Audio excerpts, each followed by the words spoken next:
자, 다리스 TV 오늘 나눠볼 얘기는 책인데요.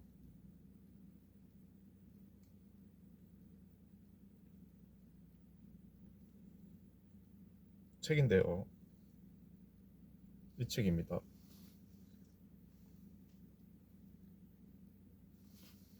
열국지 6권.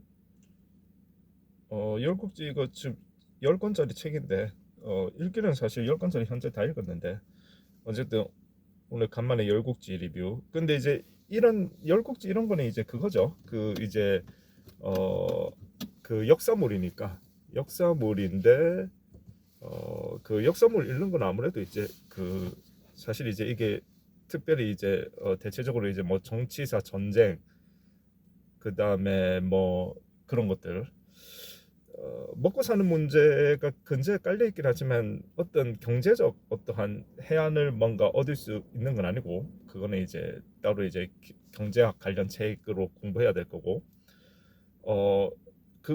어쨌든 이제 이때 예전에 이제 사람들이 어떻게 살았느냐. 근데 이제 전쟁 스토리가 많이 나오니까 어쨌든 생존에 대한 기록들이니까요.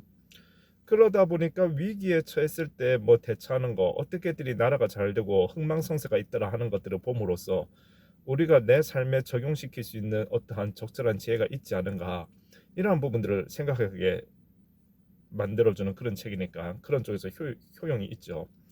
일단은 몇 가지 발췌한 거 몇 가지만 보고 마무리를 하겠습니다. 공자는 성인 공자 얘기하는 겁니다. 공자는 노나라의 어진 인물입니다. 그를 대부로 등용하는 것은 좋은 일이나 우리나라를 배신할까봐 염려가 됩니다. 안평중은 공자를 제나라에서 등용하는 것을 반대했다. 재상인 안평중이 반대하자 재경공도 공자를 등용할 수 없었다.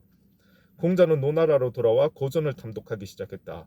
공자가 훗날에 대성이 될 수 있었던 것은 장년기로 보이는 그 시절과 어린 시절에 수많은 고전을 탐독했기 때문이다. 자, 공자가 이제 뛰어난 인물이다 보니까 지금 견제가 들어오는 거죠. 그래서 사실상 이게 이제 이렇게 이제 견제가 되고 하니까 공자도 사실상 이제 직접적으로 쓰임 받지는 못했던 인물이라고 볼 수 있고 그런데 이제 그렇게 해서 다시 이제 노나라로 돌아오다 보니까 다시 이제 독서에 탐독을 했고 그러니까 오히려 역시 뛰어난 인물은 뛰어난 인물이다라고 하는 것이 다른 방법으로라도 자신의 역량이 쓰임으로써 인류에 도움이 되게끔 했다는 건데요. 공자가 오히려 그때 적극적으로 정치가로서 쓰임을 못 받다 보니까 오히려 수많은 고전을 탐독했고 그래서 이제 그의 사상과 이념이 오히려 더 발전을 하고 또 그의 기록들 이제 공자가 남긴 기록들 뭐 이러한 것들 그다음에 그의 제자들이 활동을 하게 됨으로써 오히려 제자들은 공자의 분신이라고 볼 수 있을 테니까요.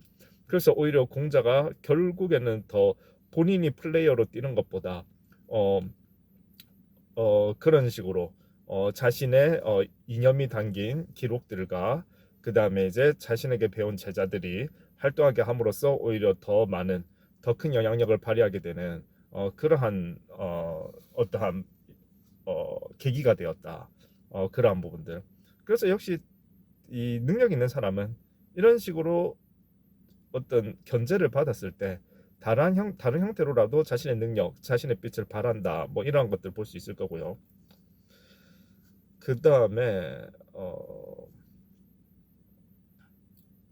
한번 보겠습니다. 자, 주공 60페이지를 발췌한 건데요.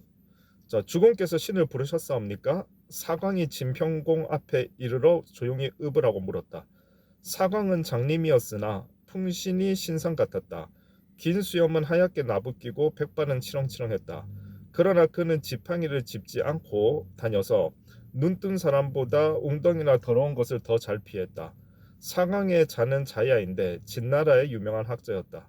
그는 어려서부터 음악을 좋아하여 음악으로 대성하겠다고 스스로 다짐하고 음악 공부에 전력을 기울였다. 그러나 뜻을 세운 지 오래되었으나 대성을 이룰 수가 없었다. 내가 높은 경지에 이르지 못한 것은 잡념이 많기 때문이다. 잡념이 많은 것은 눈에 보이는 온갖 잡상 때문이다. 잡상이 보이지 않으면 반드시 득도의 경지에 이르리라. 사광은 숭잎에 불을 붙인 뒤에 그 연기의 도구로 자신의 두 눈을 멀게 했다. 사광은 눈이 보이지 않게 되자 음악 한 가지에만 정력을 기울이게 되었다. 여러 해가 지나갔다. 사광은 마침내 득도의 경지에 이르러 영호지리를 통달할 수 있었고 음양의 소장을 터득할 수 있었다. 천시를 예측하고 인간의 기흉을 맞추는데 기신이 고글할 정도로 정확하게 맞췄다. 지금 사광에 대한 인물이 나오는데요. 이 사람이 이제 맹인이 되었는데 맹인을 능동적 적극적 맹인, 그러니까 어떤 사고로 눈을 먼 것이 아니라 자기 스스로 음악을 잘하기 위해서, 근데 이 눈을 통해서 많은 비주얼적인 어떠한 자극들이 들어오니까 그것이 자기 머릿속에 잡념을 만들어낸다라고 생각한 상황은 자기 눈을 멀게 함으로써 오히려 머릿속에서 음악 하나만, 그 다음에 눈이 보이지 않으니까 예민한 청각에만 집중을 해서 음악에만 집중을 함으로써 어떤 득도의 경지에 이르렀다. 그래서 거의 뭐 단순히 음악뿐만이 아니라 더 나아가서 천시를 예측하고 인간의 기lum을 맞추는 데까지 득도하게 되었다. 뭐 이런 내용인데요. 이런 부분들도 물론 약간 무협지 느낌의 어떠한 드라마틱한 그러한 부분 가정법이 있기야 하겠지만은 사실 우리가 어떠한 이 무언가를 만들어낼 때 사실상 뭔가 내가 분출하고 싶은 그러한 부분 에너지들을 이 집중해서 뭔가 예술의 경지로 끌어내기 위해서는 오히려 몇 가지에 있어서는 내가 에너지가 오히려 분출되지 않게끔, 왜냐하면 내가 분출하고자 하는 그 방향 한 군데에만 집중되게끔 그렇게 이제 함으로써 어떠한 경지에 이른 무언가를, 예술적인 무언가를 만들어내는 경우들이 많죠. 그러니까 지금 이 사광도 자기 눈을 멀게 함으로써 오히려 모든 자신의 감각을 청력과 또 음악에 대한 생각에만 집중하게 함으로써 그러면서 그런 경지에 도달하게 되었다라고 하는 건데요. 이런 식의 집념, 그 다음에 실질적으로 그렇게 함으로써 거기에만 집중하게 만들어내는 이러한 자가 존재한다면 우리 일반적으로 모든 감각이 각자의 역할을 하면서 각자의 에너지를 소진하게끔 만드는 그러한 사람이 도달하기 쉽지 않은 경지까지 도달할 수 있다라고 하는 그러한 짐작을 할 수 있겠죠. 이건 우리가 어떤 일을 해낼 때에도 내 삶에 이런 식으로까지는 아닐지 몰라도 그래도 상당히 응용해서 적용할 수 있는 그러한 의미가 담겨 있는 부분이다, 그렇게 볼 수 있을 겁니다. 그 다음에 뭐 하나 한두 개 정도, 하나 정도 더 보고 마무리하겠습니다. 이 뭔 내용이지? 이거 한번 볼까요? 양설직과 요거는 넘어갑시다. 요건 넘어가고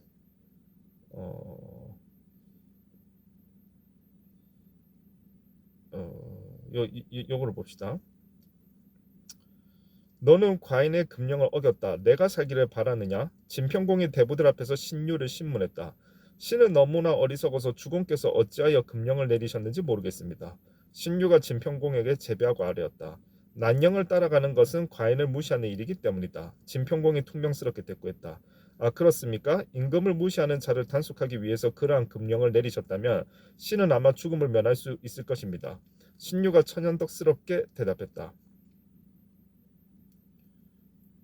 내가 금령을 어기고 어떻게 살기를 바라느냐? 금령을 어기는 것이 임금을 무시하는 것이라는 것을 몰랐다고는 하지 않겠지.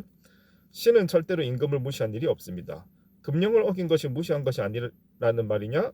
그렇습니다. 신은 임금을 무시한 일이 없기 때문에 살 수 있다고 생각합니다. 옛말에 이르기를, 지금 여기서 이제 신유라는 사람이 임금에 의해서 죽을 뻔하는데 이제 썰을 풀죠. 그래서 설득 작업에 들어갑니다. 옛말에 이르기를 3대를 내려오면서 한 집안을 섬겼으면 그 집 어른을 임금으로 대해야 하며 2대를 내려오며 섬겼으면 주인으로 대해야 한다. 임금을 위해서는 목숨을 바쳐야 하고 주인을 위해서는 노력을 아끼지 말아야 한다라고 했습니다. 신의 집안은 나라에 큰 공을 세운 일은 없지만 난씨의 가신으로 있었습니다. 난씨를 섬긴 것이 신까지 3대가 되니 신은 난씨를 임금으로 섬기고 있습니다. 그러므로 주공의 말씀대로 임금을 무시해서는 안 되기 때문에 난영을 따르려고 하는 것입니다. 진평공은 신유의 말에 안색이 획변했다. 신유의 언변을 교묘하기 짝이 없었다.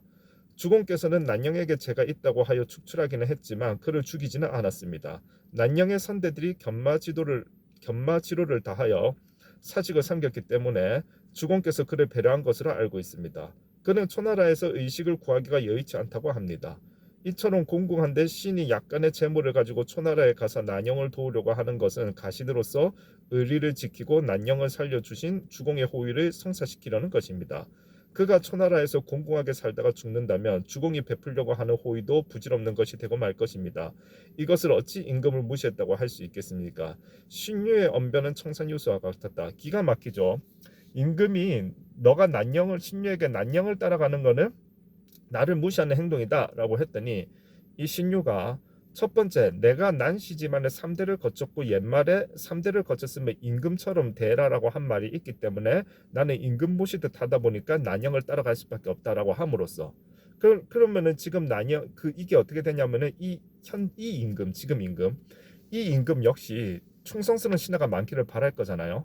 근데 난영이 그런 옛말에 빗대어서 내가 임금에게 충성한다 내 목숨을 걸고 이러한 논리를 펼치는데 지금 이 임금이 난영을 죽였을 경우에는 그러면 이 임금에 대한 다른 신하들의 충성심이 상당히 흔들릴 수가 있겠죠. 그 다음에 두 번째로 이 임금이 난영을 어쨌든 죽이지 않고 축출을 한 것 같아요.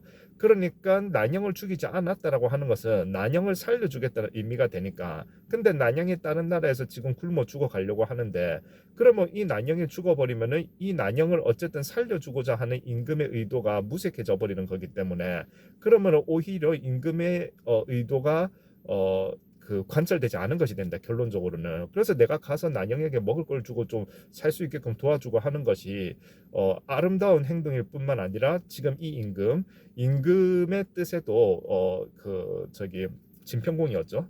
뜻에도 오히려 부합하는 것이다 이렇게 논리를 펼치고 있습니다. 설득되지 않을 수가 없겠죠. 자, 그래서 임금이 얘기하죠. 그대는 참으로 보기 드문 충신이다. 난영을 섬기지 말고 가인을 섬기는 것이 어떻겠느냐.